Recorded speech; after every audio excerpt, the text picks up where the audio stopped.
நாளைக்கு காலையில் 6 மணிக்கு யூடியூப்ல வருவீங்க. அது நானே இல்லைங்கன்னு சொல்லிடுவேன். இந்த ட்ரெஸ்ஸை வீட்டுக்காரர் பார்க்கவே இல்லை.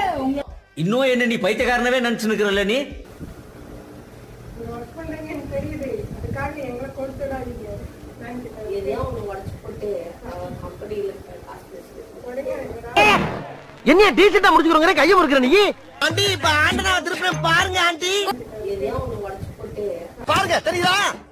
எதையோ ஒன்று உடச்சு போட்டு இந்த குரங்கு குணமுள்ள குற்றவாளிக்கு ஈபிகோ 300 சாரி யுவரான தங்களுக்கு தெரியாத சட்டம் ஒன்றும் இல்லை. அதில் எந்த சட்டம் சிறந்த சட்டமோ அதை தாங்களே தேர்ந்தெடுத்து இந்த குற்றவாளிக்கு தக்க தண்டனை வழங்குமாறு மிக தாழ்மையுடன் கேட்டுக்கொள்கிறேன் யுவரான.